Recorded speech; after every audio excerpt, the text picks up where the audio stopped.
자, 안녕하십니까? 안녕하세요. 네, 새해 복 많이 받으십시오. 날씨가 좀 풀렸네요.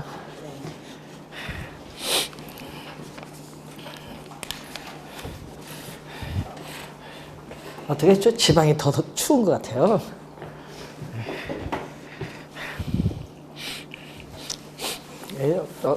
어제 대학교 회의가 있어서 잠시 대구가 더 추운 것 같아요.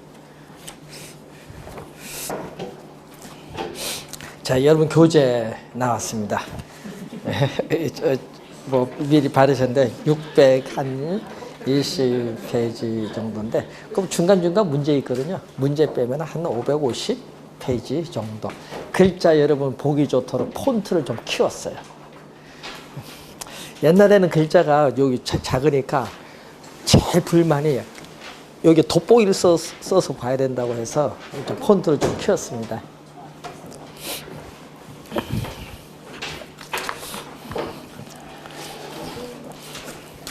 자, 여러분 교재에 이제 거의 625페이지에서 한 100페이지 정도 문제를 빼면은 이제 530페이지 정도 될 텐데, 530페이지 중에서 또 한 100페이지 또 빼면은 또 한 420페이지 정도인데, 거기서 또 한 350페이지 정도 공부하시면은 여러분 80점 맞는 데는 지장이 없을 것 같아요.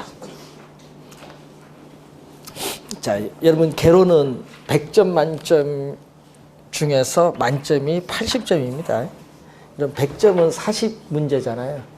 40문제가 우리가 100점인데 개로 민법 합쳐서 60점 넘으면 합격이니까 우리가 100점인데 뭐 개로이 80점이면 민법 40점이면 60이고 민법이 80이면 개로는 40이면 60이거든요, 평균. 그러니까 100점 맞으려고 세밀한 것까지 공부하시면 큰일 나요. 그러니까 몇 점? 80점이 만점이라고 보면은 몇 개는 틀릴 수 있다? 예? 8문제는 틀릴 수 있어요. 그래서 32문제가 만점이다 이렇게 생각하셔서 공부하시면 돼요. 공부하실 때 개론이든 민법이든 몇 점이 만점? 80점. 그러니까 32문제 정도 어떻게 만점이라 보고 공부하면은 중요한 건 몇 문제? 차이 8문제. 8문제는 언제든지 포기할 수 있다. 공부하다가 그 1, 2월 달 쭉 강의를 듣다 보다가 이제 3, 4월 들어가서 이제 정리를 해야 돼. 3, 4월 들어가서 내 두뇌로서는 옛날 전교 1등이 지금 꼴등하고 똑같았습니다. 들으면 잊어버려요. 똑같아요. 반복인데, 그래서 공부하다가 3, 4월 가셔서 내가 아무리 봐도 요거는 내 지금 암기하기도 귀찮고 요건 틀려야 되겠다. 그러면은 그 틀리는 것 중에 8문제 포함시키면 돼요. 그럼 틀리겠다고 생각하면은 절대 공부하시면 안 돼. 시간만 뺏기잖아요. 틀리라고 했는 건데. 근데 이 8개 문제 틀리라고 한 문제를요, 8문제 안 풀어도 돼요. 그걸 어떻게 돼요? 본시험에 가서요, 그걸 3번을 다 찍든 2, 3개는 맞아. 8문제 포기한 거 3번 찍으면 2, 3개는 맞아요. 그러니까 어떻게 돼요? 여기에 너무 신경 쓰지 마세요. 그러니까 여러분은 꼭 공부할 때는 32문제가 만점이다 이렇게 생각하시고 좀 여유 있게 8문제 정도는 포기할 수 있다 이렇게 보시면 되는데, 자, 요즘 출제 경향이 어떻게 나오냐 하면요, 여러분이 보기 어렵다고 생각해서 여러분이 포기하는 건 쉽게 내버리고, 여러분이 쉽다고 느끼는 것은 약간 어렵게 내고 이렇게 바뀌어서 출제해버려요. 그러면 여러분이 가끔 어떻게 돼요? 그러면 문제가 어려워지는 거예요. 그래서 여러분 올해 시험도 마찬가지, 작년도 그렇지만은, 예? 여러분이 포기하는 것을 올해 출제위원들이 감안을 해서 포기하는 부분은 쉽게 내고 포기하지 않는 부분은 어렵게 냈어요. 그러니까 느끼는 것은 여러분이 어려워 보이죠. 그래서 시험 문제 볼 때 항상 8문제는 늘 포기를 할 수 있다 이렇게 생각하시면 됩니다. 자, 우선은 1차를 통과해야 2차 시험을 칠 수 있습니다. 뭐 1차 떨어지고 2차 합격하면 필요가 없어요. 그래서 1차를 통과를 해야 돼요. 그런데 문제는 1차를 많이 우리가 공부를 해 두셔야 되겠고, 또 2차 중에 2차 보면은 여러분이 공법이 있고 중개사법이 있고 세법이 있는데, 이 중개사법도 그렇더라고요. 그래서 이제 이제 부르니까, 자, 원래 30회 시험에 치신 분들, 30회 시험 치신 분들이 이 신청을 얘기 들어보니까 12문제 했다 하더라고요. 예? 예? 어제 가서 얘기 들어보니까 12문제 했는데 그분이 답변서 적는다고 머리 아파 죽는데요. 예? 쓸데없는 국어 해석이 안 돼서 막 이제 이 신청하신 분들이 많대. 요거 국어 공부를 진짜, 예? 다시 시켜야 된다. 옛날에는 그걸, 예? 저 공인중개사 옛날 처음 초창기에는요, 예? 한자 공부를 시켰어요. 이 2달 동안. 그때는 한문으로 나왔어. 한글이 아니라 한문으로 막 법 과목 같은 경우. 그러니까 한자 공부를 안 할 수가 없어. 그때는. 그러니까 한자 공부하다 보니까 국어 해석 능력이 높아지는데 지금은 한글로 하다 보니까 이 해석이 안 돼. 이 법 과목들이. 그래서 틀리신 분들이 의신증이 그래서 좀 많은 것 같다 이런 얘기를 하더라고요. 그런데 여러분 공부할 때 이 세법 공시법인데요. 공시법하고 세법인데 얘기 들어보니까 왜 세법을 포기해요? 출제 이야기 하신 분들 보면 세법을 포기하신 분들이 상당히 많대. 16문제 출제한다고. 그런데 여러분 공부할 때는요. 공법은 절대 포기 안 한대. 특이하게. 그래서 오히려 세법 공시법에서 과락이 많대요. 공법보다는. 포기를 이쪽으로 해버리니까. 그래서 공부할 때는 여기도 합쳐서 60점이잖아요. 전략을 잘 구사를 좀 하셔야 돼. 자, 그래서 공부하실 때 우리가 1차, 2차 전략을 잘해서 어느 과목을 중점적으로 해야 될 것인가. 자기가 잘하는 부분이 있어요. 그걸 좀 중점적으로 해서 고득점으로 가고 나머지는 어떻게 돼요? 한 50점 맞는 전략으로 가면 쉽게 합격을 합니다. 올해 같은 시험에는 중개사법이 80점 나오면 다 뭘로 가요? 합격으로 가죠. 예, 이거 몇 점만 맞으면 돼? 50점만 맞으면 되잖아. 예? 그러니까 항상 공부할 때는요, 너무 깊게 들어가면 골치 아픈 거야. 그러니까 딱 합격할 점수에 맞춰서 딱 하시면은 충분합니다. 그런데 특히 1차가 가끔 요게 여러분 배신을 좀 당길 수도 있습니다. 그래서 공부할 때 우리가 중요 표시해 준 것은 좀 잘 정리를 하시기 바랍니다. 자, 우선은 여러분 교재 20페이지 보시면은 이 부동산학 총론이 이 3개의 챕터로 구성됐습니다. 우선은 부동산에 있어서의 기초 원리, 기본 원리, 그리고 부동산의 개념, 또 부동산의 특성, 이렇게 크게 3가지로 우리가 나누어 볼 수 있습니다. 자, 그럼 부동산학의 개념이 나오는데, 부동산은 물건이잖아요. 예? 우리 물건 한데 여러분은 이제 업하면 물건 하대. 그래서 이제 부동산이라는 이 물건인데, 이 부동산은 우리가 무생물이에요. 여기다가 생물인 인간이 결합돼요. 그래서 인간과 이 부동산 사이에 이 관계를 개선시키는 것을 목적으로 하는 게 부동산학입니다. 그래서 우리 만약에 부동산학 요 기초에서 시험 출제하면 우리 김영진 교수, 우리 지금은 자꾸 하셨지만은 우리 부동산학을 도입을 해서 체계화시킨 우리가 분이에요. 부동산학과를 처음 만드시고, 그래서 그 분의 개념을 우리가 출제를 합니다. 그래서 여러 학자들의 견해가 나오는데 뭐 다 볼 건 없고요. 김영진 교수만 보시면 되겠네요. 자, 이 부동산 활동, 이 부동산을 대상으로 전개하는 인간의 행위야. 부동산을 대상으로 하는 인간의 행위가 부동산 활동이라고 합니다. 이 부동산 활동에 있어서의 능률화의 원리 및 그 응용 기술을 개척하는 종합 응용 과학이 바로 뭐가 된다? 부동산 학이 된다. 자, 그래서 이 부동산 학의 개념이 지금 여러분 교재 누구 개념? 김영진 교수인데, 자, 이 부동산 학은 능률화의 원리, 이 원리는 이론입니다. 이론. 자, 이 원리는 무슨 측면? 이론. 여러분 이론을 배우는 거예요. 그 원리를 및 응용 기술이 나오죠. 응용 기술. 여러분 이 이론적 측면의 원리를 실무에 적용하는 과정이에요. 이 실무. 여러분이 자격증 따서 실무 이제 하시겠죠? 이 실무에 적용할 때 그 응용 기술이에요. 이걸 우리가 개척을 하는, 개척하는 뭐죠? 종합응용과학이 부동산학이라고 정의를 내립니다. 그래서 그 정의에 맞춰서 여러분의 21페이지 밑에 보시면은 부동산학의 학문적 성격이 나오죠. 그 학문적 성격을 보게 되면은 우선 부동산학은 무슨 과학이냐면은 종합과학이다. 그러니까 여러분 하나의 학문만 연구하는 것이 아니라 원래 이 부동산학은 토지 경제학에서 나온 그 내용을 이 토지 경제학에서 주변의 과학을 이제 도입을 하는 거죠. 뭐 경영학, 사회학, 심리학, 건축학, 토목학, 지질학, 법학 이런 주변의 여러 과학의 연구 결과를 응용을 해요. 응용하는 무슨 과학? 종합과학이야. 최근에 무슨 종합과학 또 요즘 융합학문이라고도 많이 하죠. 그래서 이 부동산학에 또 컴퓨터 공학이 또 들어오고 있습니다. 요즘에. 그래서 요즘 부동산학도 하나의 공학이에요. 공학이면서 과학. 종합과학입니다. 종합과학이고 또 중요한 것은 부동산학은 순수 과학이 아니다. 그럼 우주가 어떻게 생성되면서 지구가 태어났느냐.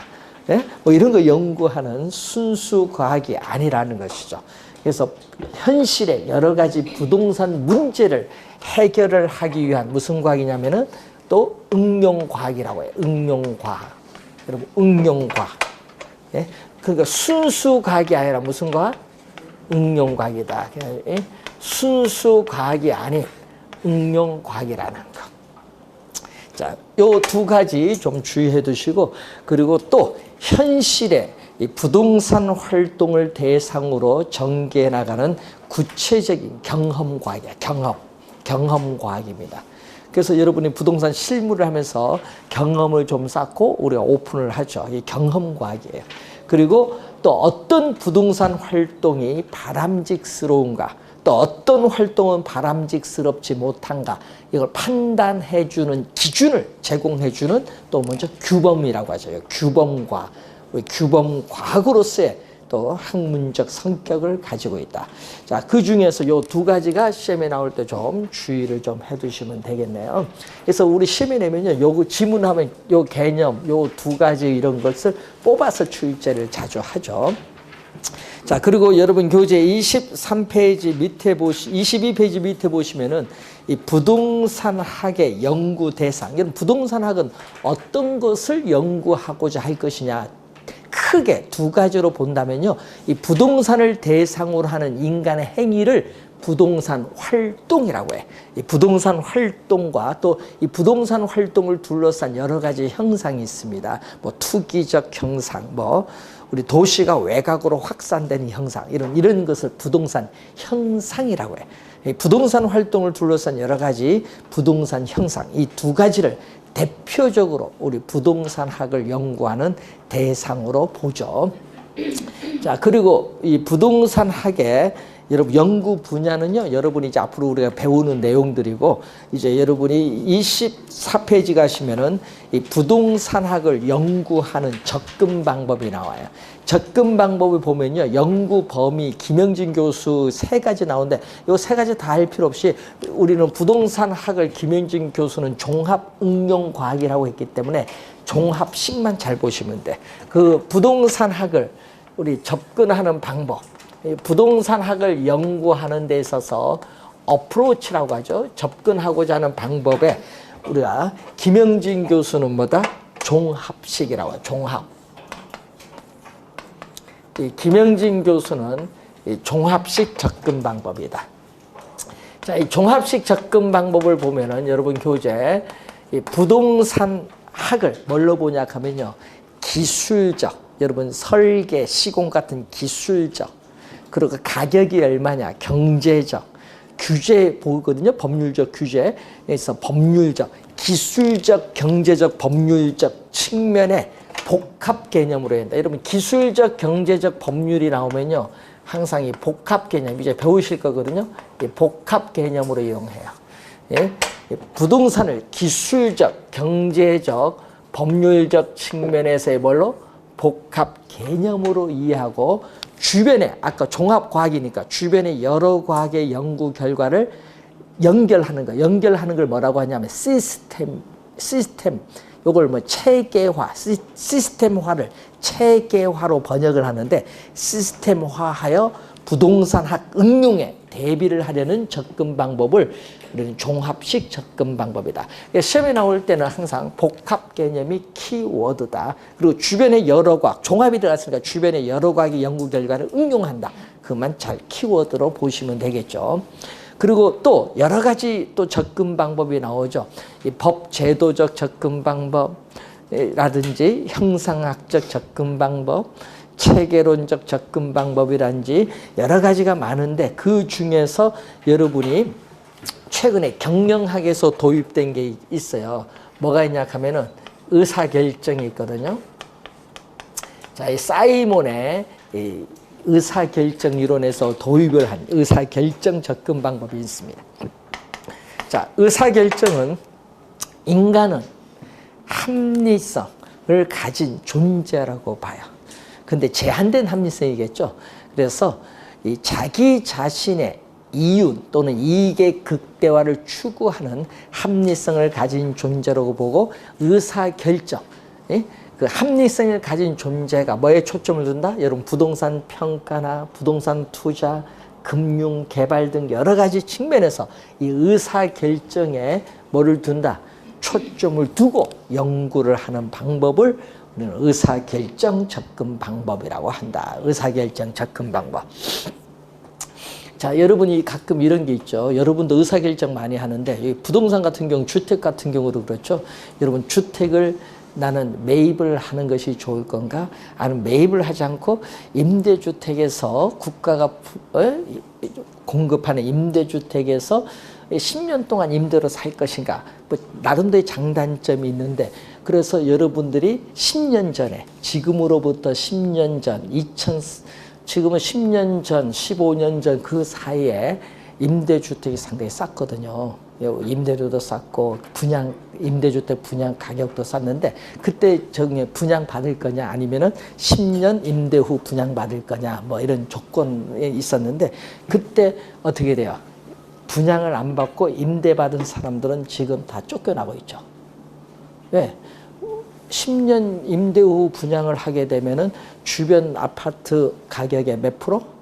감정 가격의 70%로 분양을 하니까 그걸 감당을 못하지. 또 뭐를 대출 못 받잖아요. 감당이 안 되니까 결국은 임대주택을 어떻게 돼요? 쫓겨나가는 거예요. 그럼 그 누가 들어오는 거예요? 그 70% 분양 가격에 분양받을 수 있는 어떻게 돼요? 예? 소득이 높은 계층이 들어오는 거죠. 예? 이게 문제가 있는 거예요. 예? 그러니까 그때 뭐다? 임대주택 그 욕하는 거예요. 왜 우리 임대주택 들어가서 살려고 했냐? 그때 주택 사면 좋은데. 예? 정부를 욕해도 아무런 큰 의미가 없어.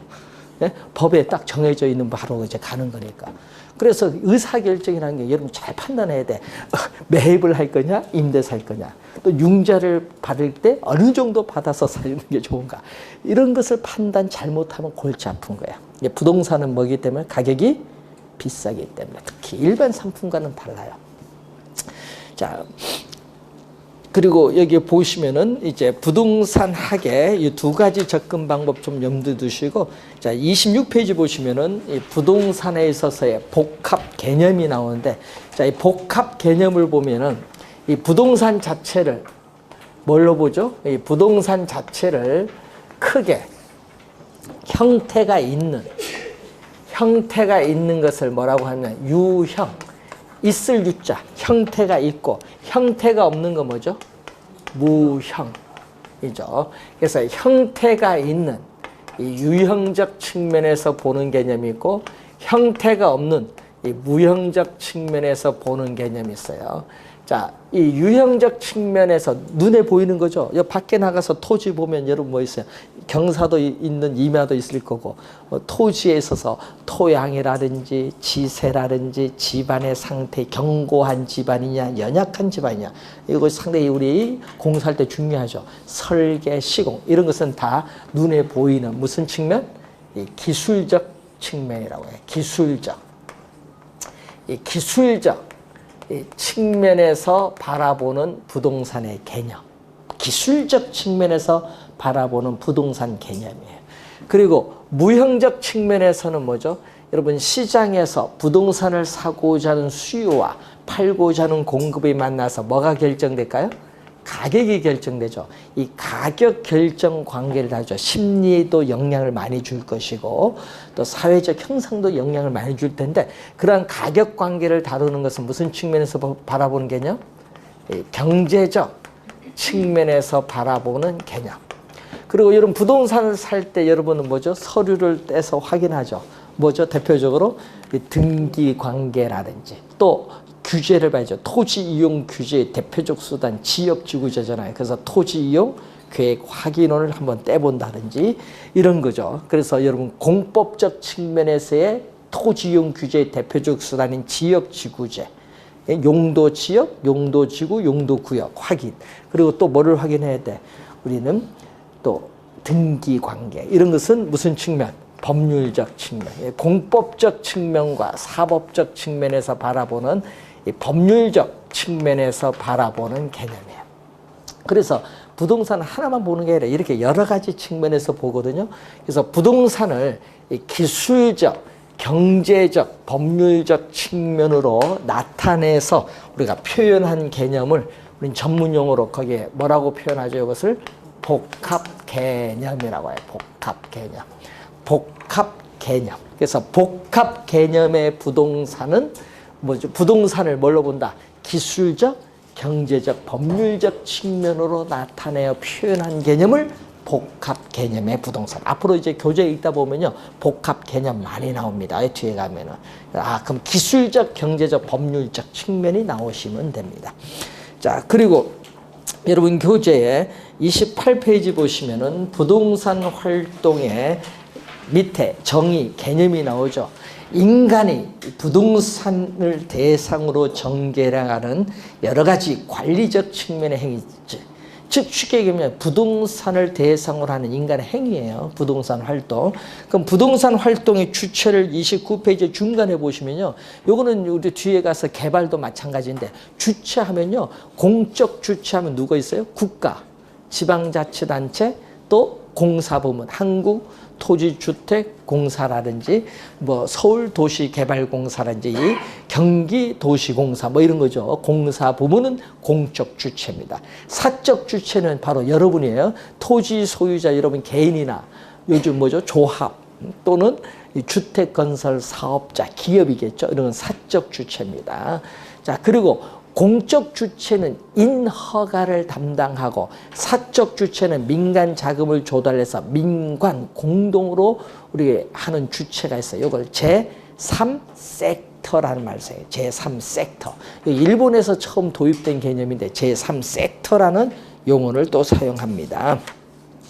자, 그리고 우리가 부동산 거기 보시면은 30페이지에 부동산 활동의 분류를 보면은 크게 부동산 활동은 소유 활동, 또 거래 활동, 정책 및 행정 활동인데 거기 소유 활동 보면 이런 부동산을 소유를 하게 되면은 거기에 소유하면서 활동의 능률화를 위해서는 뭐를 최유효 이용의 원칙을 지도 원리로 삼는다 얘기죠. 여러분 최유효 이용의 원칙은 이 얘기입니다.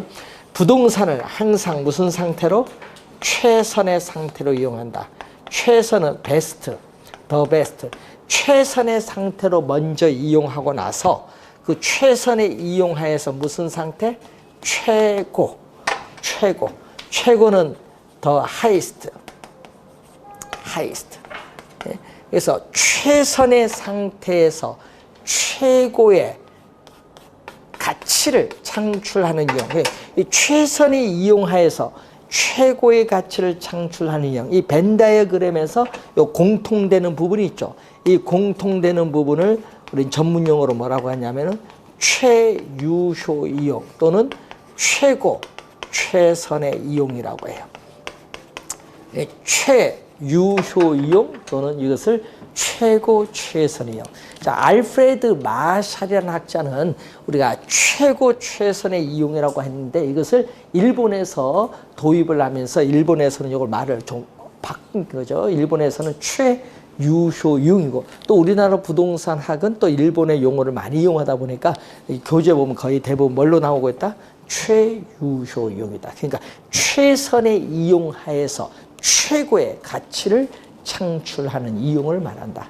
그래서 소유 활동에서는 이런 최유효 이용의 원칙을 지도 원리로 삼고, 또 여러분 부동산 또 거래를 하죠. 매매할 거 아니에요. 매매, 교환, 임대차 할 때. 그럼 부동산 거래를 할 때는 거래 질서, 확립의 원칙을 지도 원리로 삼는다. 자, 거래 활동의 능률화를 위해서는 거래 질서, 확립의 원칙을 지도 원리로 삼는다라는 거, 그거 확인 한번 해보시면 되고, 뭐 정책은 뒤에 가서 또 정책 이론 배우시면 되겠습니다.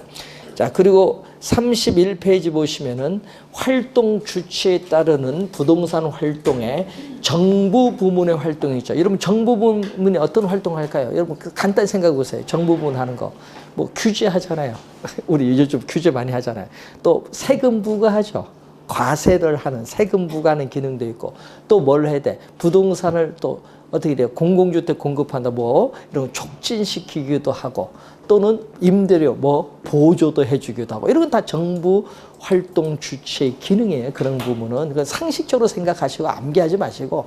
그리고 사적 부문의 활동은 뭐 부동산 중개업, 여러분 중개업은 여러분 사적 주체잖아요. 예? 중개업, 컨설팅업이라든지 관리업, 금융업 다 이건 사적 부문의 활동이에요. 그리고 여러분 우리나라에는 우리 전국 부동산 중개업 협회가 있거든요. 이런 전문 협회에 의한 또 활동도 있습니다. 그래서 여러분 공인중개사 자격증 따면요, 협회에 가입을 해서 공제에 가입해서 여러분 업을 하잖아요. 이 전문 협회의 활동도 있다, 이렇게 보시면 되겠고, 자 32페이지 보시면은 이 부동산 활동의 속성이 가끔 시험 지문에 이제 나오는데, 우선은 부동산 활동의 속성. 자, 이 부동산 활동의 속성이 가끔 이제 시험 지문에 나오는 부분입니다. 자, 거기 보시면 첫 번째가 뭐가 나오죠? 과학성과 기술성이 나와요. 자, 부동산 활동을 위한 체계화된 지식의 원리. 여러분 체계화된 지식의 원리는요, 이론이에요. 이론적 측면에서 뭐를? 과학성을 띠고 있어요. 이론적 측면. 이 체계화된 지식의 원리를 실무에 적용하는 과정에서 숙련, 기교의 관점. 여러분 숙련, 기교의 관점에서 무슨 측면? 기술성. 요거는 무슨 측면? 실무 측면에. 그래서 부동산 우리가 활동은 과학성과 기술성의 뭐를 가지고 있다? 양면성을 가지고 있다. 그래서 우리는 뭐 산학협동 같은 것도 이 과학성, 기술성의 양면성을 나타내는 거죠. 자, 여러분 또 부동산 활동은요, 여러분 부동산은 공공재가 아니 뭐다? 사적 재화야. 그러니까 여러분 마음대로 거래가 이루어지는 겁니다. 예? 여러분 정부 허가 받아서 거래가 이루어지는 것이 아니라 여러분 마음대로 사인 간의 거래가 이루어지는 건데 사적 재화야. 그렇기 때문에 개인의 이익을 추구를 해야 돼.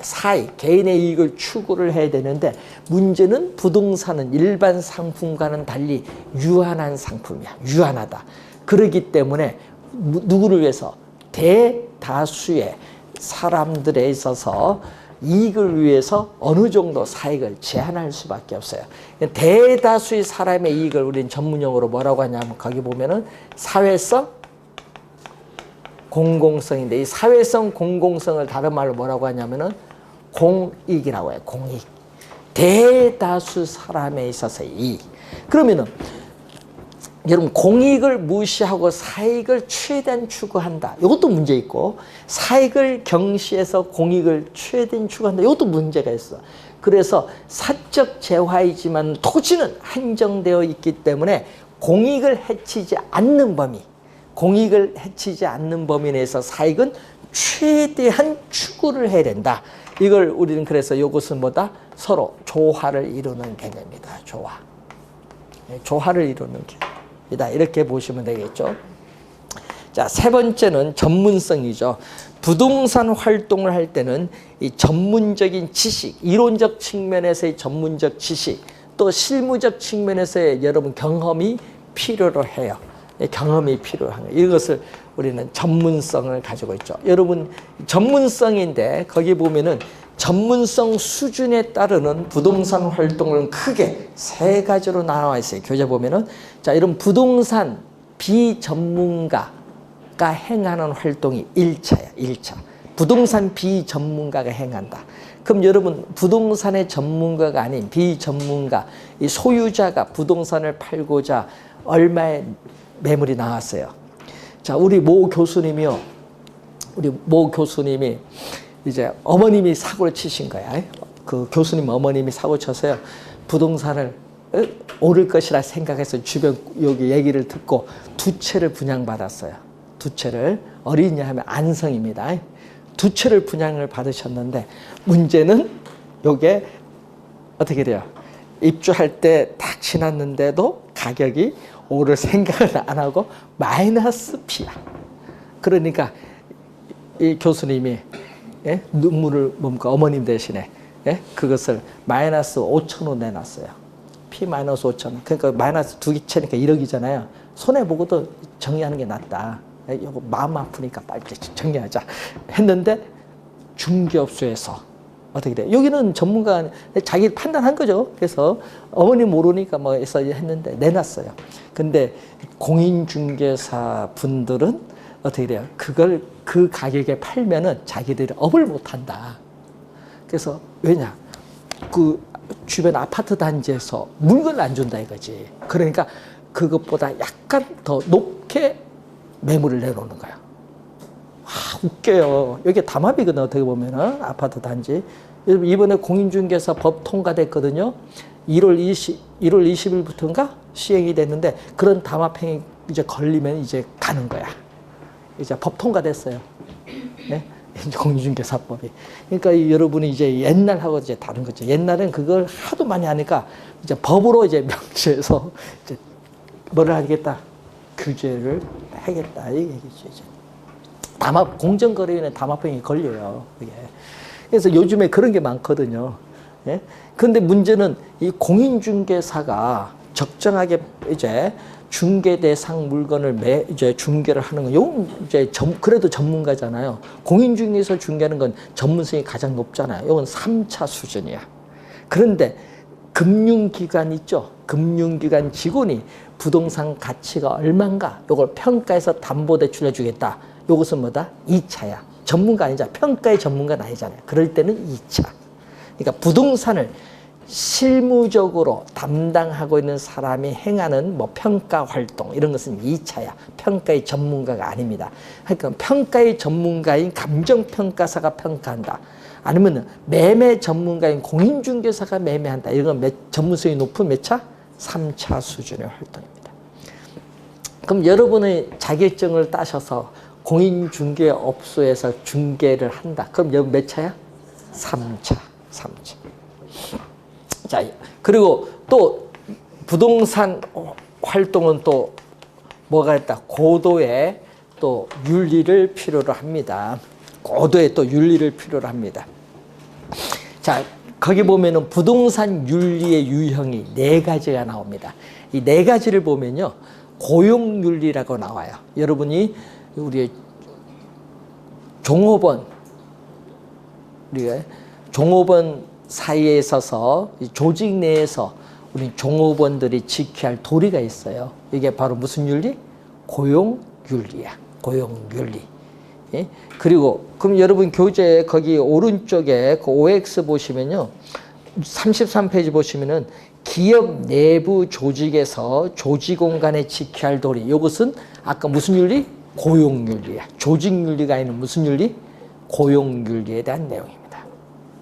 그리고 동업자와의 관계, 또 동업자 단체 있죠. 우리 아까 전국 부동산 중개업 협회 이런 동업자 단체와의 관계를 나타내는 조직윤리도 있고, 또 매도 의뢰인, 매수 의뢰인과 같은 의뢰인과의 관계, 또 비의뢰인과의 관계를 나타내는 서비스 윤리도 있고, 또 일반 대중을 대상으로 하는 또 공중 윤리가 또 있습니다. 4가지 측면의 윤리가 있다. 이렇게 보시면 되겠습니다. 자, 그리고 여러분 교재 34페이지 보시면은 자, 부동산 활동은 또 어떤 거죠? 대인. 이런 부동산 활동의 주치, 인간을 상대로 하는 또 무슨 활동? 대인. 인간을 대상으로 한다. 대인 활동. 부동산 활동의 주체인 인간을 상대로 하는 대인 활동도 있고, 또 우리의 부동산 활동의 대상인 부동산이라는 물건을 대상으로 하는 또 무슨 활동? 대물.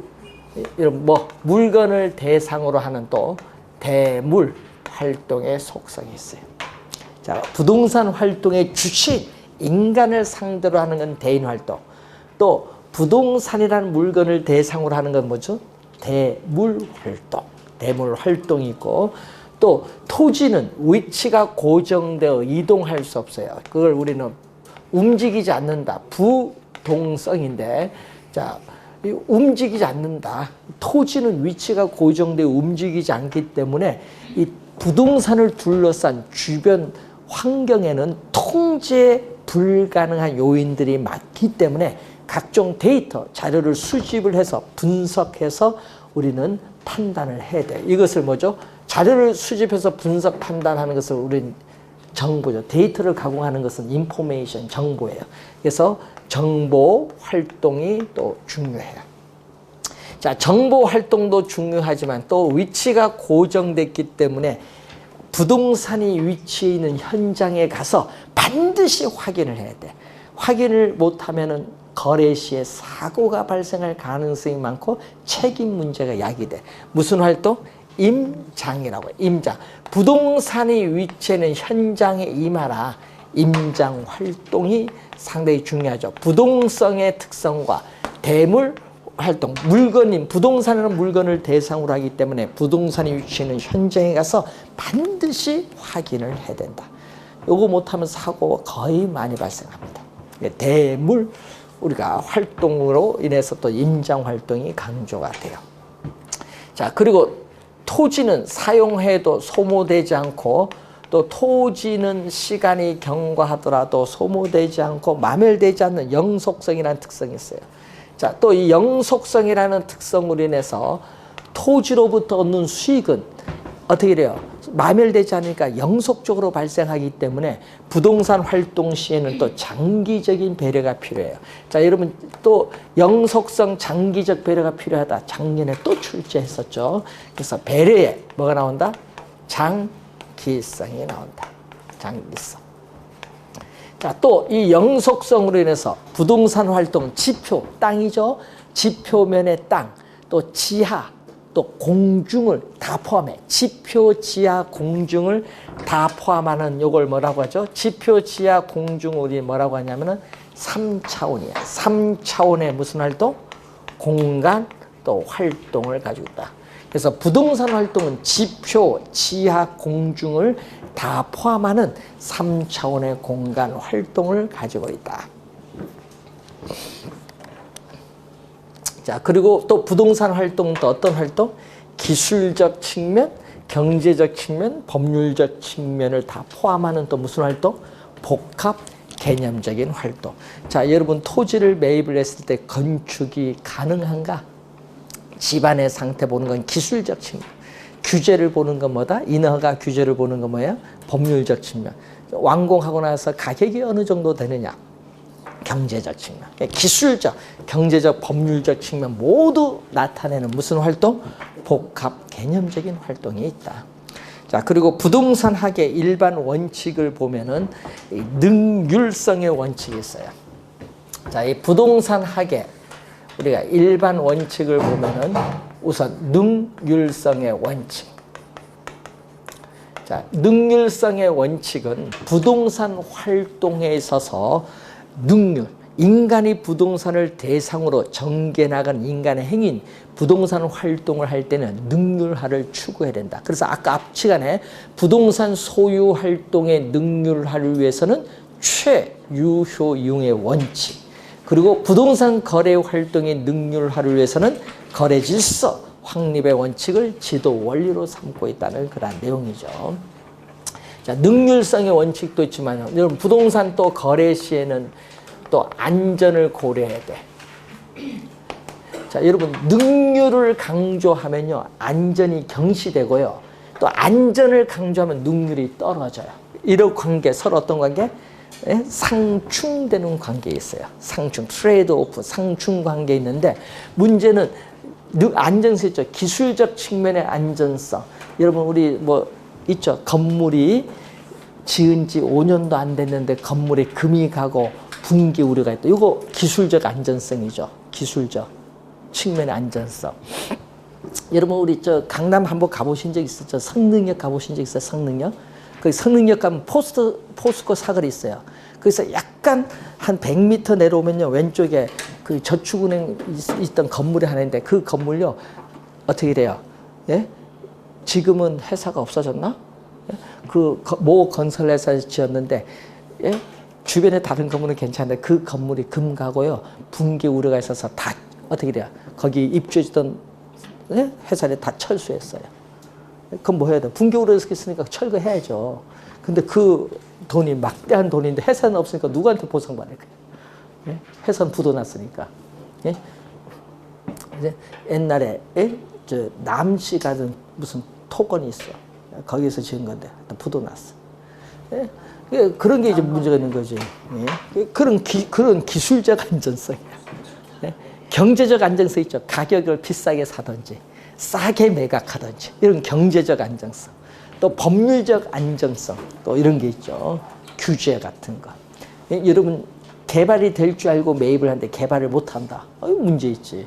예? 그건 규제를 확인 잘못한 거죠. 그래서 이러한 기술적, 경제적, 법률적 측면에서의 안전성을 잘 고려해야 돼. 그리고 또 부동산 학에 있어서는 항상 최소의 비용. 비용은 최소로, 효과는 뭘로? 최대. 최소의 비용으로 최대의 효과를 얻으려는 원칙. 이걸 우린 전문용어로 무슨 원칙? 경제성의 원칙. 이 3대 원칙 외에 부동산 활동을 또 공정하게 해야 된다는 공정성의 원칙. 이건 뭐 여러분이 윤리와도 많이 관련되어 있는 공정성의 원칙 이렇게 있습니다. 자, 37페이지 보시면은 다시 한번 여기 나오죠. 복합 개념의 부동산이 나오죠. 복합 개념의 부동산으로서 뭐 기술적 측면, 경제적 측면, 법률적 측면으로 나타내서 표현한 개념이 나오고요. 자, 그러면은 이 복합 개념의 부동산이 나오고 있는데, 자, 이 복합 개념의 부동산과 복합 부동산은 다른 용어다. 자, 38페이지 보시면은 그 위에 보시면은 무슨 개념 나오죠? 복합 부동산이 나오죠. 자, 요 두 개념 묻는 게 27회 시험에 출제를 했는데 개념은 정확하게 기억해야 돼. 다른 용어라는 거. 그럼 복합 부동산이라는 건 뭐냐? 복합 들어갔다고 같은 용어가 아닙니다. 다른 용어. 자, 예를 들어서 토지 위에 우리가 건물이 있어요. 이렇게 토지 위에 건물이 있는데 그래서 토지 위에 토지와 독립된 거래의 개체인 뭐가 결합이 됐다? 정착물. 토지 위에 정착된 물건. 정착된 물건의 대표적인 게 뭐 건물일 수도 있고 나무일 수도 있거든요. 그래서 이 토지와 정착물이 여기에 결합이 된 거예요. 그러니까 부부의 혼인관계, 이런 부부의 혼인관계처럼 뗄래야 뗄 수 없는 관계입니다. 부부의 혼인관계처럼 뗄래야 뗄 수 없는 관계. 그래서 우리는 토지와 토지 위에 독립된 거래의 객체인 정착물이 뭐가 돼? 결합이 됐다. 결합이 돼서 뗄래야 뗄 수 없다. 결합된 상태. 건물을 철거하지 않은 한 뗄래야 뗄 수 없어요. 그래서 결합된 상태 그대로 부동산 거래 활동, 부동산 평가 활동 이런 각종 부동산 활동의 대상으로 다루어지고 있는 부동산을 복합 부동산의 개념. 그러니까 여러분 거래 활동할 때 함께 토지 건물 묶어 함께 결합된 상태 함께 취급한다. 함께 묶여 결합해서 함께 취급한다. 이게 무슨 개념? 복합 부동산 개념. 거래 활동, 평가 활동할 때 상당히 중요합니다.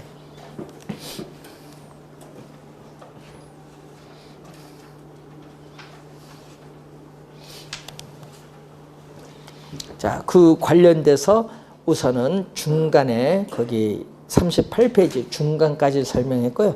우리가 이 복합 개념의 부동산에서 이제 하나하나 기술적, 경제적, 법률적 측면의 부동산 개념은 우리 잠시 쉬고 시작하도록 하겠습니다.